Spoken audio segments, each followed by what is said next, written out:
Conversation with a Geographer. I'm Mike DeVivo, professor of geography at Grand Rapids Community College. And today, we're fortunate to have Fernando Bosco, who is professor of geography at San Diego State University. Fernando, thank you so much for joining us today.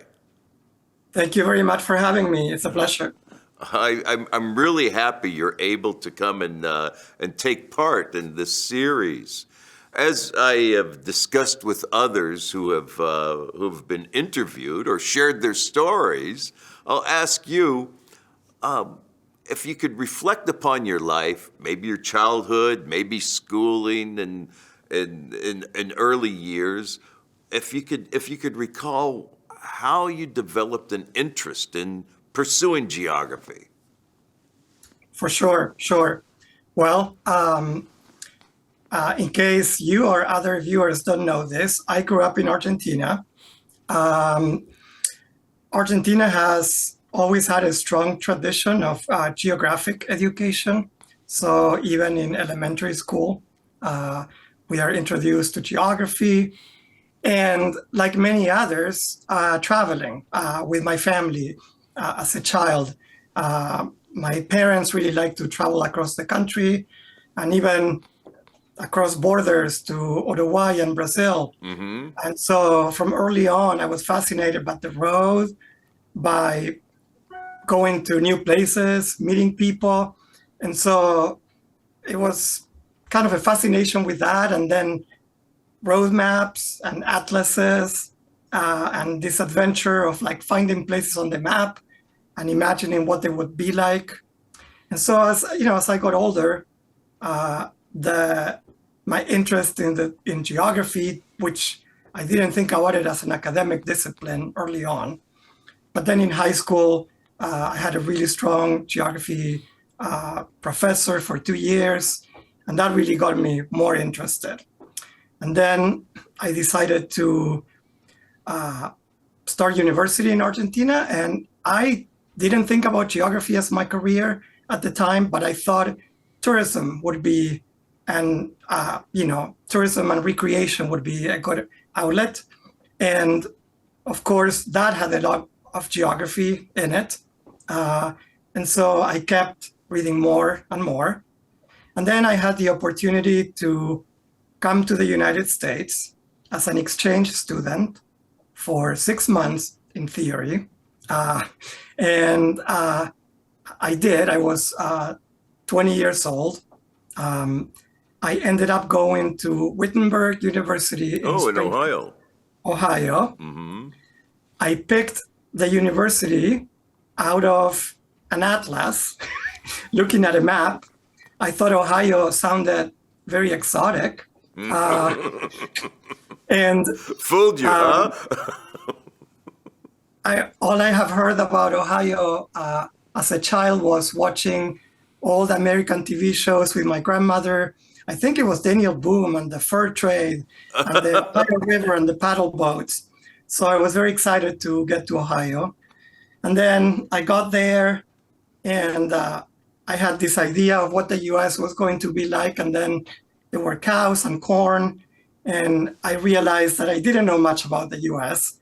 And the landscape looked a lot like the landscape of the Pampas in Argentina. Mm-hmm.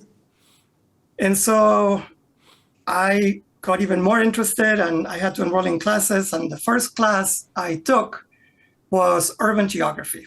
And I chose it because I love cities. And I had a professor, Olga Mevdekov, who was married to another geographer who at the time taught at Ohio State, Yuri Mevdekov. Both of them were immigrants from the former Soviet Union. They had been peace activists. They had moved to the US early on when they could. And because of that class, urban geography, it totally changed my outlook on what I wanted to do. And I decided that's it. I'm going to change my majors to geography. And I ended up staying in the US. I never went back. I got very interested in geography. I loved Wittenberg. I loved the professors. I loved Ohio, and I found a way to stay. And that was the beginning of kind of my transition from, childhood to the American version of me early on. So from Wittenberg, where did you go? From there, thanks to the strong mentoring of Professor Mevdekov, she encouraged me to think about graduate school, and I did. And I didn't go too far. I was accepted into the Ohio State University and started the master's program there in 1996. And I found a wonderful department, wonderful institution with a very strong geographic tradition. And that's when I really, really got into, academic geography. My mentor and advisor there was Professor Nancy Ettlinger, who still teaches at Ohio State University geography. And then I had the pleasure of meeting some other fantastic mentors, people like Kevin Cox, who is now retired, and many others, Maple Kwan, who was an early, influence in critical GIS at the time. Nancy Ettlinger, my advisor, was an economic geographer, but had a strong feminist geography orientation. So that also influenced my thinking. Kevin Cox and Eugene McCann, who is now in Canada, who was also there. Anyways, a number of people. And so I did my master's, which was more along the lines of economic geography, looking at comparative patterns of development between Argentina and Taiwan, and governance and industrialization. And then I decided to stay to pursue my PhD. And for that, I completely changed directions. I wanted to go back to do research in Argentina, to understand a little bit more of the country I had left, and from an academic and geographic perspective. So I did a dissertation that examined the geographic and spatial dimensions of the activities of human rights activists during the last dictatorship and after that. And I worked specifically with mothers of people who had been disappeared by the dictatorship during the 70s. And to me, that was something that I wanted to learn more for my own background. At the time when that was happening in Argentina, I was a child. And so what I remember of the dictatorship are, things that my parents would tell me to be careful about, to not say certain things. And so I wanted to go back and I wanted to do research on that. And so I was able to do that.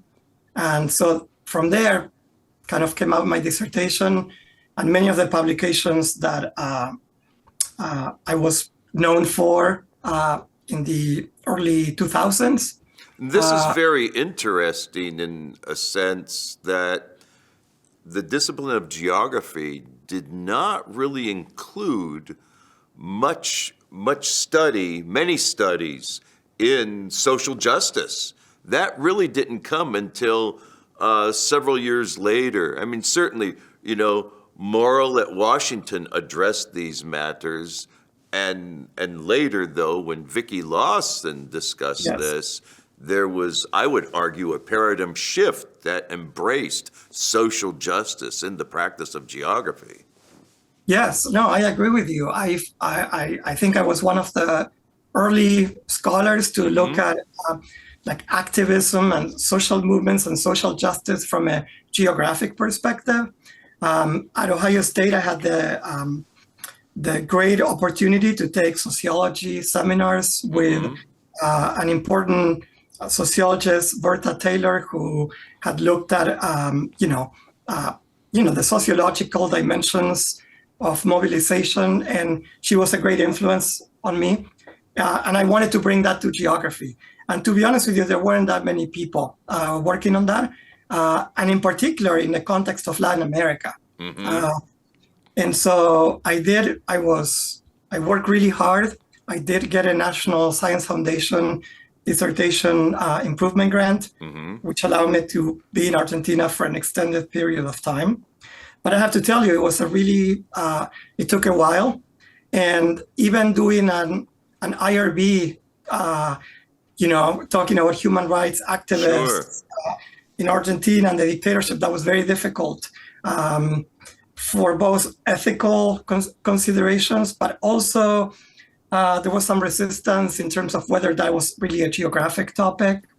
And so, but we persevered, and and the outcome was great. That's wonderful. Let's talk a little bit more about your research as you went on. So from Ohio State, where did you go?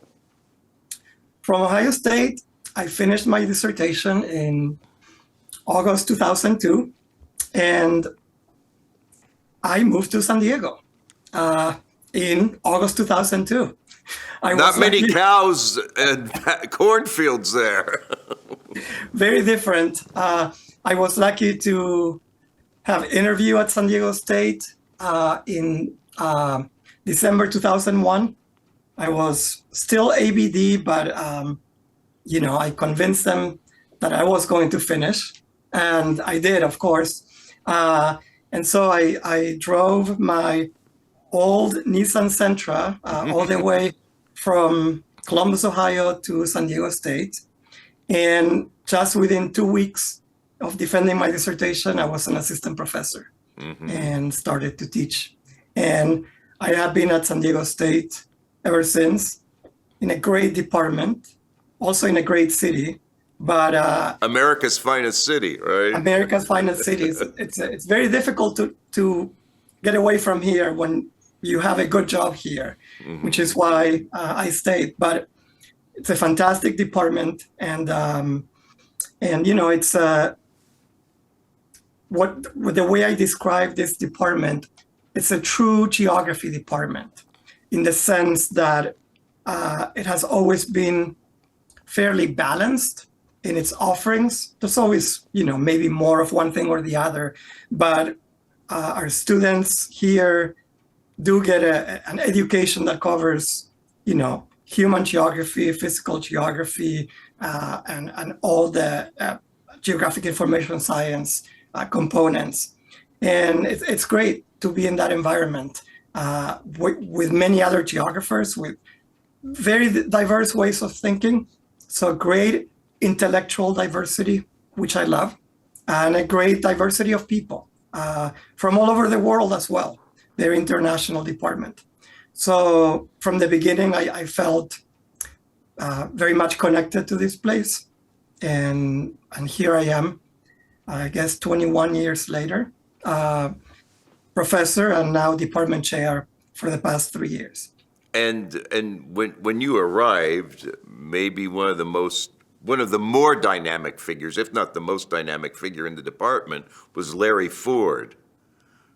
And I would imagine you had discussions with him concerning matters urban geographic, especially with regard to Latin America.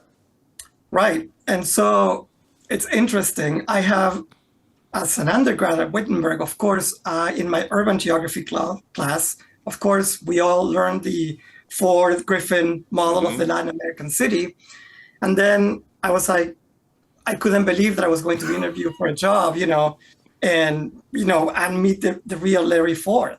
And so, yes, it was fantastic. The years that I was here with Larry, that unfortunately he passed away later on, but the years that we spent here as colleagues were truly, truly fantastic. And, Larry was so humble, and he was such an on-the-ground geographer. And as young PhDs, in the late 90s and the early 2000s, I was very much into theory, very much into all kinds of theoretical discussions that were going on in the discipline that were fantastic. But I got to San Diego State, and Larry Ford, he's like, let's go out in San Diego. Let's look at the landscape, the things that Larry did. And it was an amazing, amazing experience because he, in a way, made me reconnect with that first urban geography class at Wittenberg that had made me a geographer, you know? And so I basically learned San Diego from Larry Ford. He and I organized some amazing field trips. I mean, Larry did everything because I was one of the students. He was certainly gifted in his talents with regard to landscape interpretation.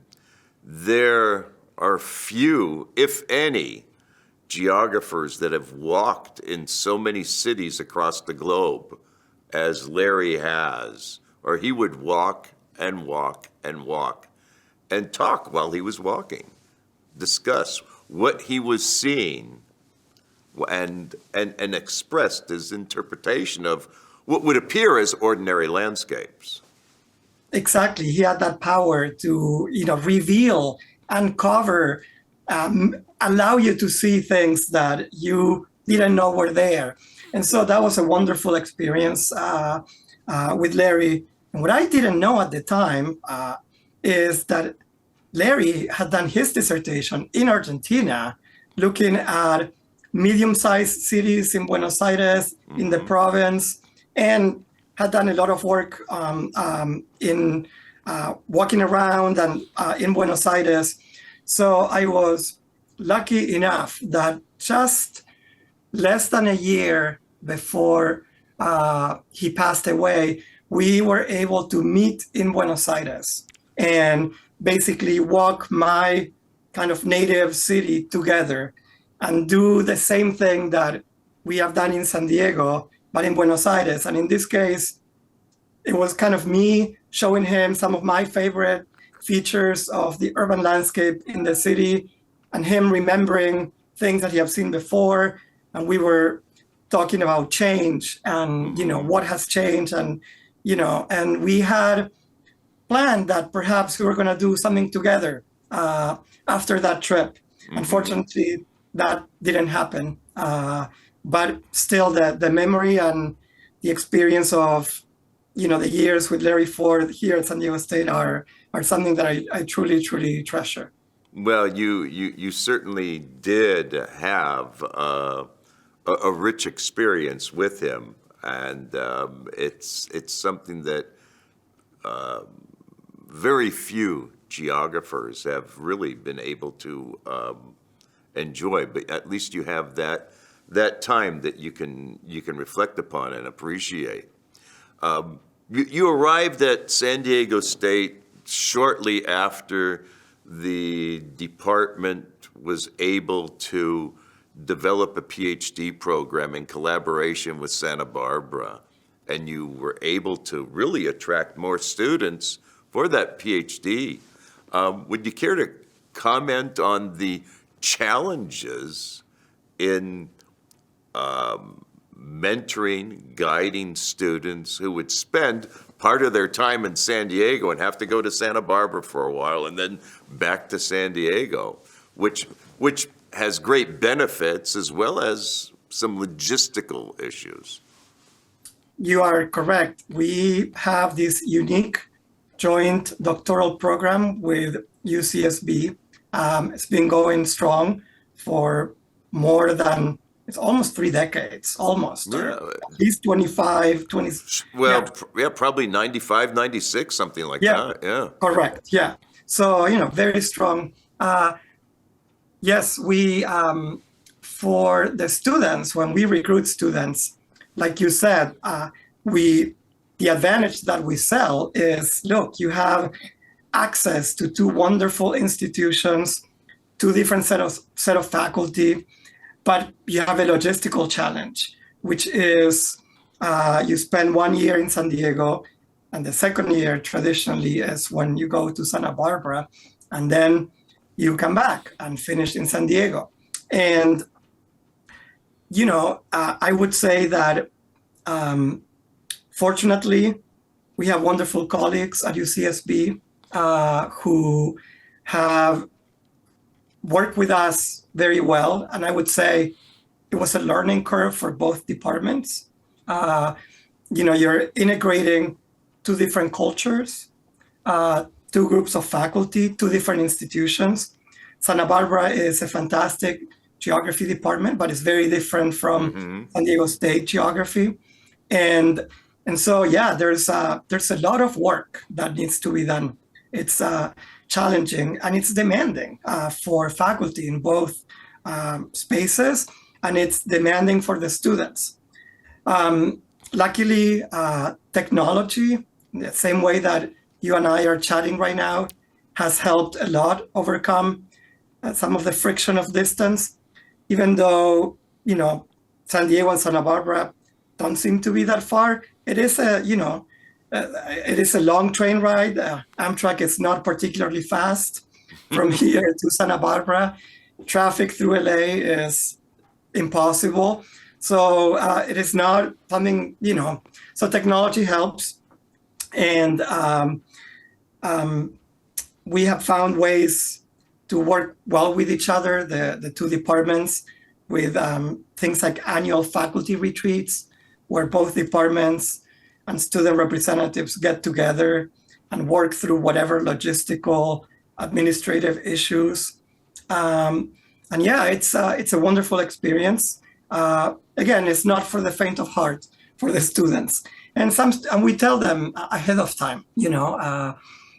Students with families, it's much harder on them. Because it is very difficult to uproot a family from first to San Diego and then to Santa Barbara. So some students have done great sacrifices to be able to stay in the program. But I would say the program has been very successful. Our students are placed really well, and so we're very happy and proud about that. But as you should be, because your students have placed very well. You have a number of students in doctoral, or alumni, I should say, from the PhD granting program in doctoral granting departments today.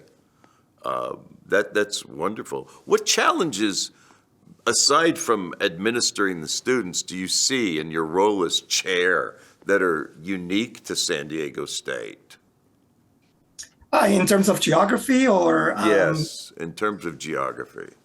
well, there's a couple of things, and I think this it's something that you know something about based on your experience.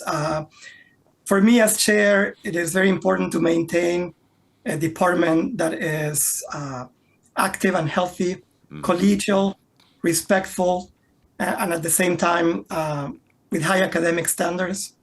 And one thing that I've always found amazing about this department is the collegiality. So I think the challenge of the COVID pandemic, which is exactly when I became chair, I wanted to be chair because I wanted to be even more community oriented.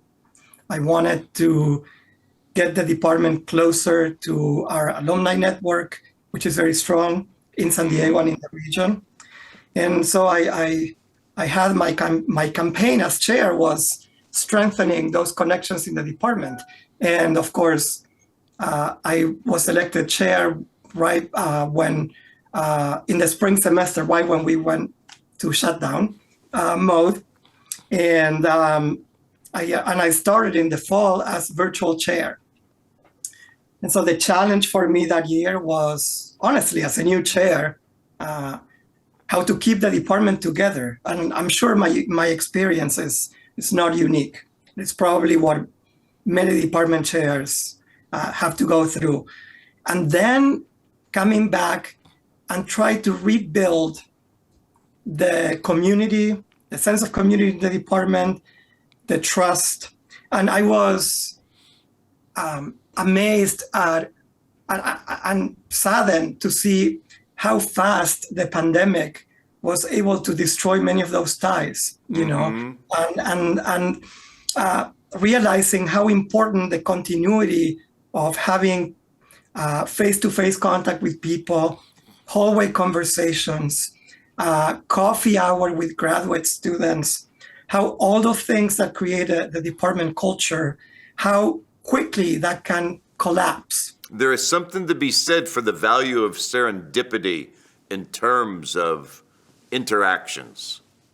Exactly. I always say that that was the hardest part of running a department in the pandemic is many times there are small little crises little fires that you have to deal with, that if you're in the department and people are around, you step out of your office into the hallway and said, hey, this is happening. Can we talk for 5 minutes?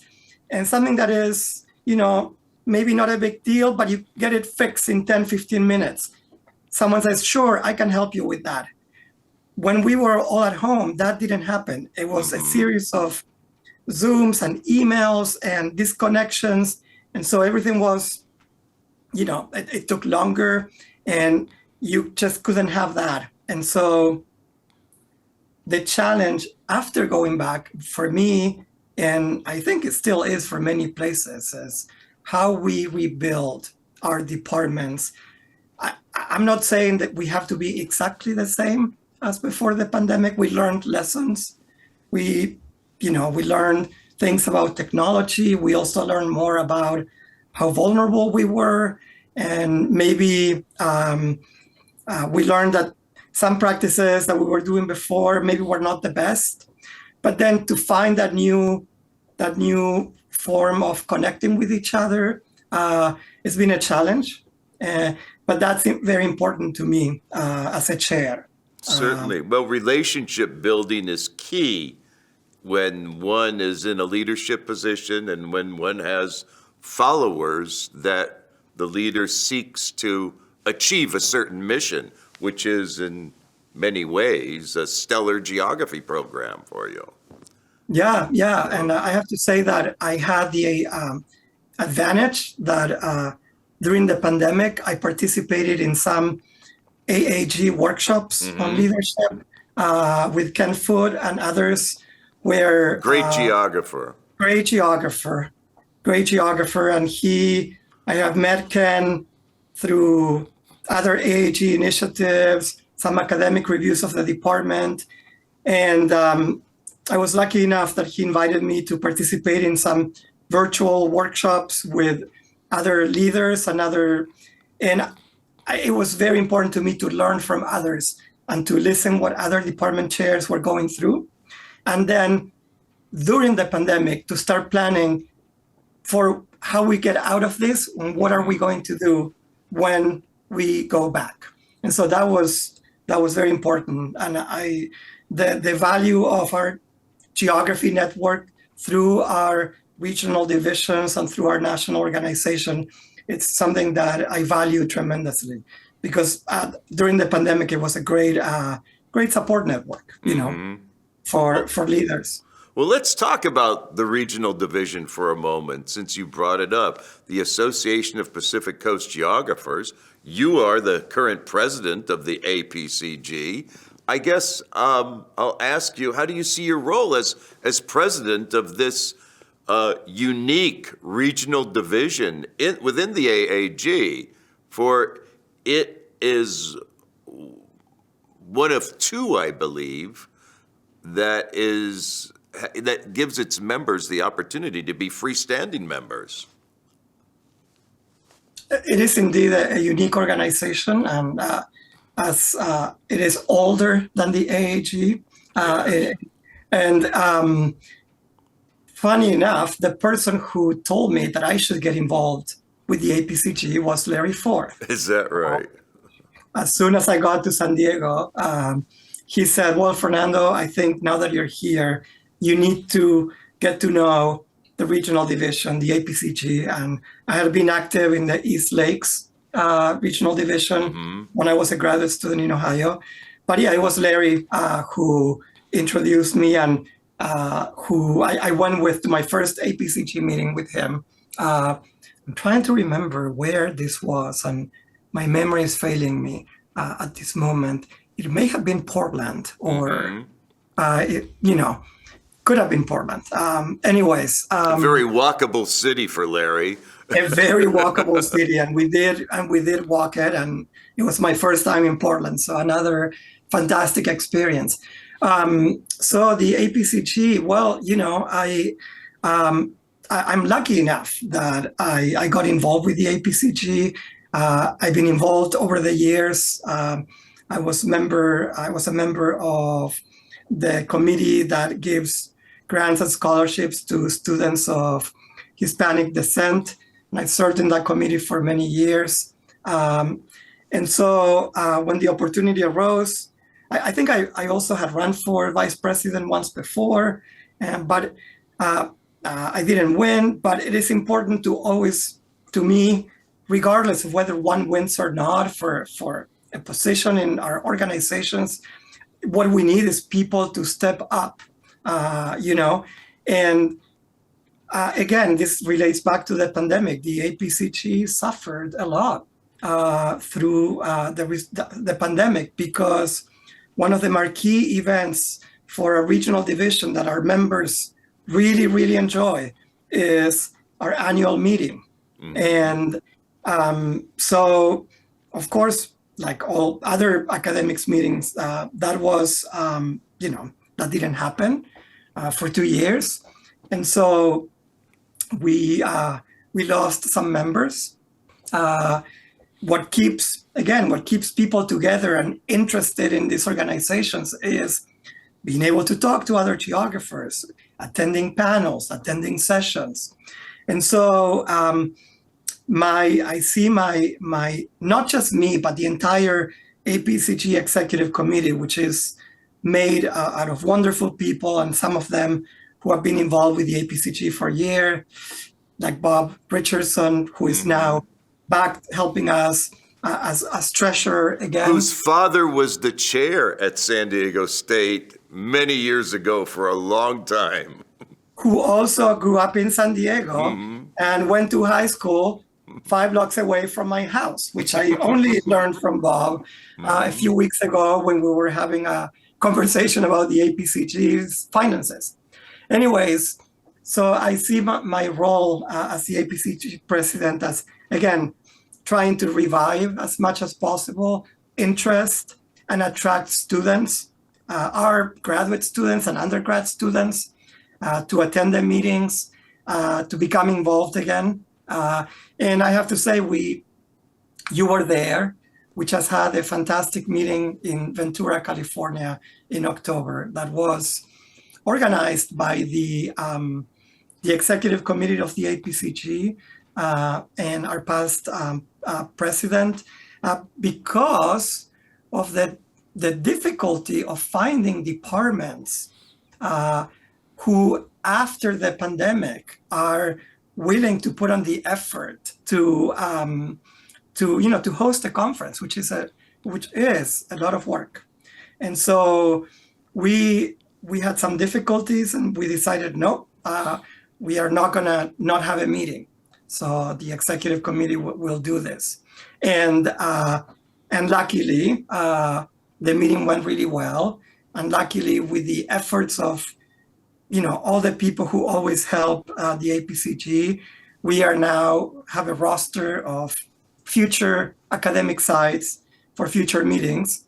So yeah, I see my role as president as I have to be an advocate for the organization, and I have to promote it, and I have to, let students know how good it is. We do great service to students. We give so many scholarships and travel awards, thanks to the generosity of our members, who many of them,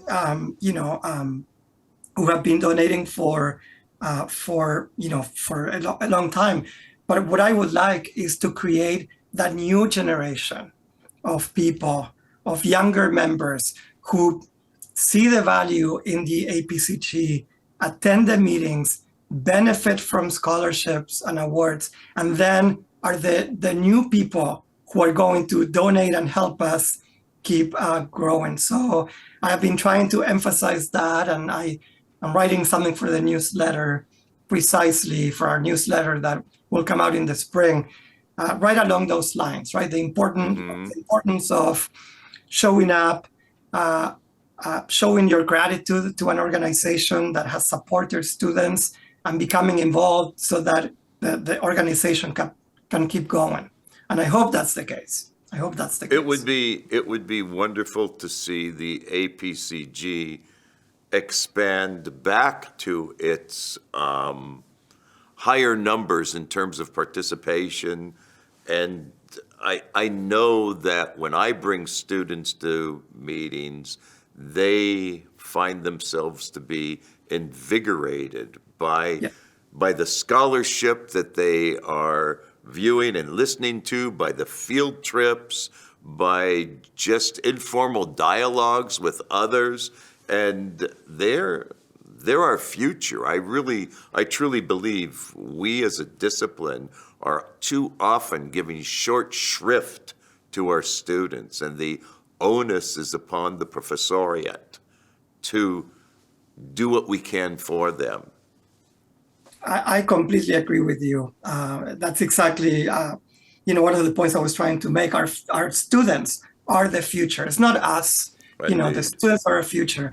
And, I would say the academic landscape, the academic market has become more fragmented. There are so many competing conferences, and everyone seems to have their own niche where they think they can talk to, the experts in their fields.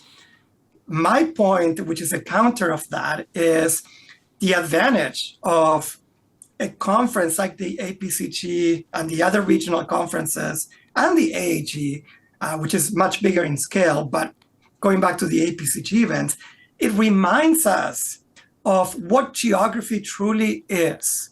It reconnects us with, the pillars of the discipline, and that's what unites us. And like you said, people and students hear all these fantastic conversations from geographers coming from a multitude of perspectives.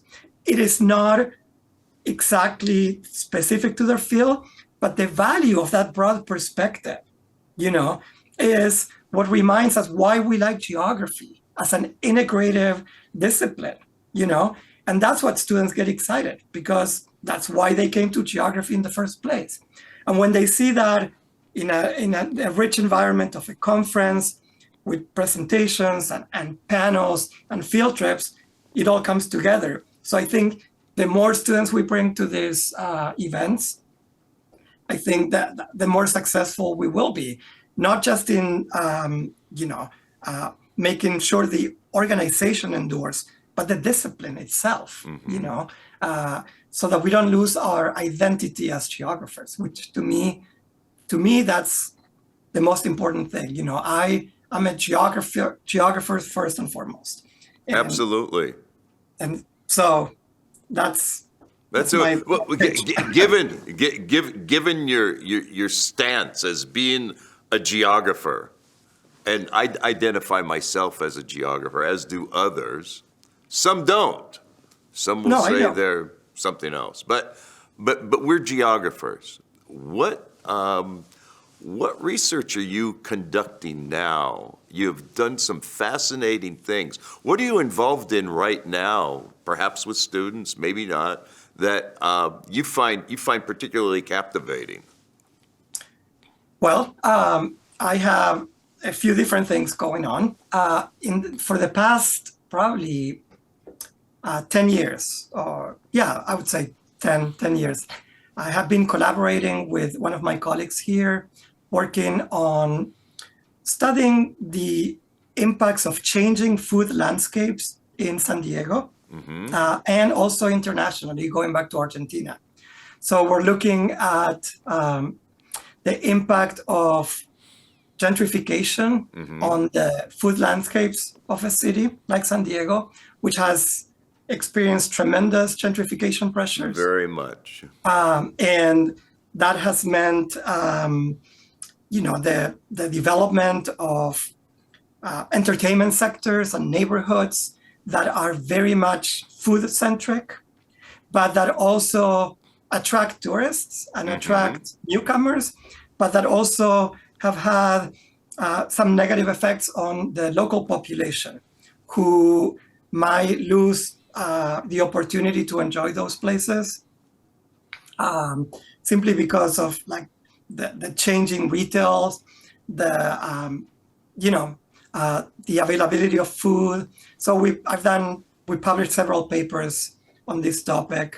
Also working with young people, with a high school in San Diego, here close to San Diego State, looking at their food consumptions, daily routines about food, and how the urban landscape, the advertisements that they see on the way to school influence food choices, and how that then kind of clashes with some of the healthy food messages that like the schools are trying to promote.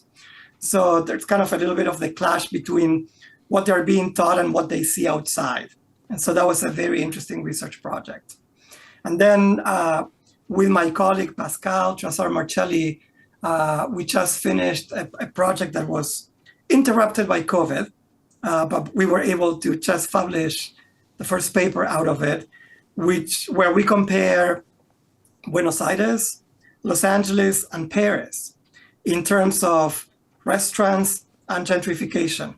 And so that was a really good project. I did field work in Buenos Aires prior to the pandemic. She did it in Paris. We both went to LA.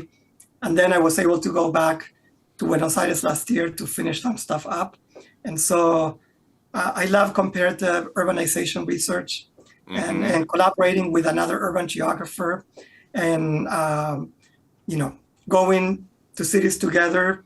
Field work in LA was awesome. We just went and ate in many different places and looked at menus and talked to restaurateurs and customers, and then did a lot of social media analysis. So really fantastic project. So yeah, I've been doing stuff on urban geographies of food. Urban culinary stuff is great. Yeah. And it's and these are studies that you can bring into the classroom that students will be able to relate to easily, regardless of what their prior background happened to be in geography. I'm sure that's what you do. Exactly. In fact, I regularly teach a Latin America class, and we are a border university, and so we have Latin America in San Diego in many places, and then we can cross the border. And luckily, now we are able to do it again after the pandemic. And I do have a lot of students in my Latin American class that take the class because they want to learn about their heritage. And many of them are of Mexican descent, but other ones have a different Hispanic descent. But anyways, one of the ways to bring my research to the classroom is they go in the field, whether it's in San Diego or Tijuana, and I give them some of the theoretical tools that I used in my research. And they're like, go look at the landscapes of taco shops in Tijuana and in San Diego. Or, Barbara Frederick used to take students into Tijuana, on field trips. And I forgot to mention that Barbara Frederick was also here when I came to San Diego. Wonderful person. Wonderful person. And she a was great also geographer. Great geographer. She's still a friend of the department now that she's retired. And oh my God, you just brought back memories. When I interviewed here, my first dinner where they took me out to dinner was Derry Ford and Barbara Frederick. And so what a duo. And so, yeah. Absolutely. And to be honest, I didn't know that Barbara took students to Tijuana to do this. Yes. Well, I'm going to have to talk to her. And to Tecate as well on field trips. That's great. And speaking of students, I remember, my goodness, it must have been right before you arrived. I think it was mentioned, perhaps by Aguado, that half of the undergraduate geography majors came from community colleges, which is why the relationship was developed with the local community colleges. I would say that now is even more than that. I would say 75% of our undergraduates in geography come to us from local community colleges. And some of them not that local. We have some undergrads that came from community college in Santa Barbara this year that I met. And so, yeah, the connection to our community colleges is very important. And this is one of the great advantages, I think, of the CSU system, because California has developed a very rich community college system or network that also encourages the teaching of geography.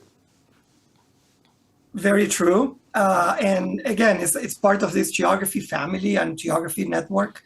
The people who teach geography at community colleges are so committed to geographic education. And they're such good sellers, of the discipline by their mentoring and by their classes. And we have mentored some of the geography instructors in community colleges. In fact, one of my first master's students here at San Diego State is now, for many years, a long-time member teacher in one of the community colleges here. And so there's a pipeline of geographers through our own academic connections that keeps growing. And that is very important because, geography, this very well, and other geographers know that geography is a discovery discipline. Our undergrads don't apply to San Diego State saying, hey, I want to be a geographer. They become geographers once they take a class. And the light bulb in their heads goes, it's like, oh, my God, I love this, which is exactly what happened to me. But that takes a while. And so we do get, those students at San Diego State who discover the major, which is why when I was not chair, I used to teach the intro to human geography because, it is, that's the way you like hook them. It's like, hey, look what we can do. And there's more for you. Come to our department. And, but yeah, the community colleges are invaluable partners in promoting the discipline and making sure that we endure as departments of geography and as a discipline. Well, we have about a minute or two to go, and I'll ask you to think about your career, reflect upon your path through geography today and your experiences, and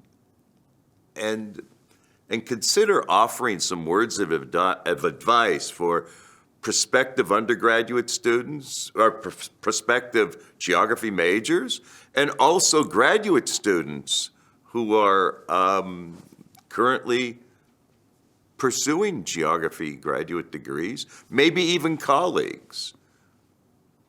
Well, I consider myself a very fortunate person. I come from very humble background. I never expected my life to become what it became. And none of this would have been possible without the support of people, your friends and your mentors. And so to me, to my colleagues, and to those of you who are in this profession is pay it forward, because we are who we are because someone at some point paid attention to us, mentored us, helped us navigate a difficult situation. And so that to me is what I try to do every day. For undergraduate students or graduate students or prospective students, I would say, once you take that class that you find very exciting, hopefully it's that geography class, then talk to professors. Your professors want to be your mentors. And when a student shows interest in a topic, in a class, and they come to your office or they say, hey, I'm interested in learning more about this, me and you and everyone is so happy to hear that. Hey, I'll do cartwheels, right? Exactly. And so once you tap that person who is a resource, right, you are, without knowing, doors are opening to you and for you. the same with what we talked about of attending regional meetings and talking to meeting people there. So the importance of building a strong mentor relationship with your professors and then slowly building a network. I think that's what will help students in the future. And again, I mean, I think geographers are a community that is always willing to help future geographers because we love the discipline so much. And so, yeah, to me, is pay it forward. And for the students, don't be afraid. Reach out to people. We are humans. Your professors want the best for you. And so far in my career, that has worked out. I have had great undergrad students. The grad students I have mentored are doing really well. And I hope they're doing the same because that's the message that I gave to them. And I know they're doing well and they're doing the same. So, yeah. Well, those are wonderful pearls of wisdom, and it's great advice that I hope some of our viewers and listeners will follow. Fernando, it has indeed been a great pleasure to chat with you today. Thank you so very much. Thank you very much. It's been great. You allow me to think about a few things that I haven't thought about before. So I hope this was useful for you and someone else. Absolutely. Your story is truly going to be a very important chapter, really, in the oral history of our discipline as this series moves on. Thank you so much. Thank you. This now concludes this episode of Conversation with a Geographer. Thank you.